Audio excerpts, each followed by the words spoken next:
Welcome back, Travel Tribe. Thanks so much for coming back to tune in with Travelanista. Today, we are going to be discussing money-saving tips while traveling abroad. And number one on the list, we have traveling off season. So a lot of times we can't help ourselves but to want to get bit by the bug in the summer, right? And you want to travel and go on vacation. However, a lot of times everyone else knows that we like to get bit by the travel bug during the summer. And so the prices are going to be high during those times, whether it's for flights or whether it's for the actual lodging. Same goes for if you want to take a vacation around the holidays. Travel is always very expensive during the holidays.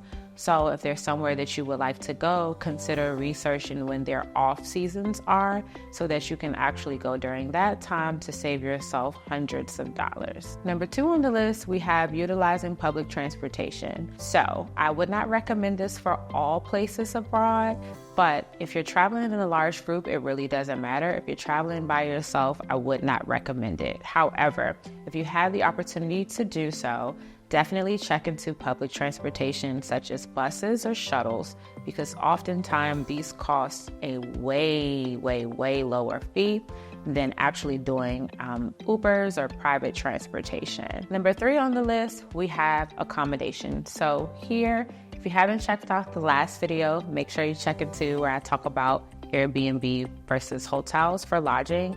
But for the sake of this video, I'm going to say check the prices of hotels versus villas versus Airbnb versus hostels.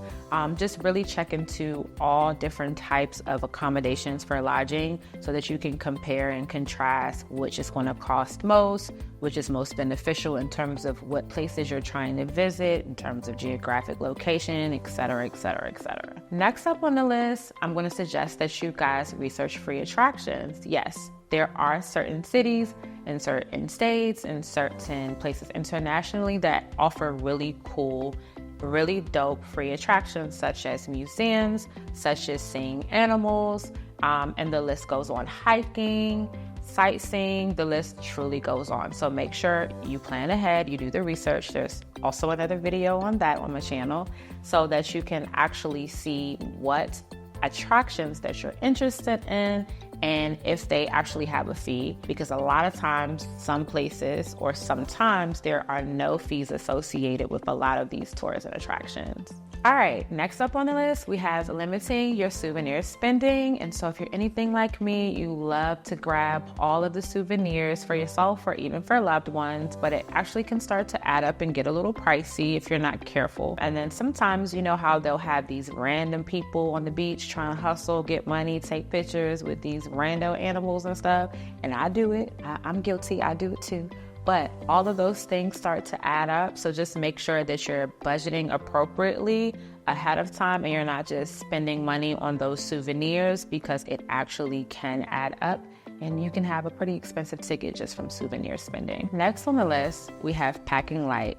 So when you're bringing your luggage and your suitcases with you, generally it's a little easier to control how much it weighs when you're actually leaving your home and going to your destination. But sometimes we like to buy things while we're there. We like to do a little bit of shopping, and that can easily make your bag become oversized over the weight requirement for these airlines, and you will have to pay for the additional fee to bring that additional stuff in your suitcase. So be very careful of that. Next up on the list, make sure you guys are using your travel rewards. So a lot of credit card companies, a lot of airlines have point systems that you guys can collect over time. And these credit card points or these airline points or miles or whatever you want to call them, they can actually get you to places at a discounted rate. Sometimes with points, you can actually have trips for free. You can fly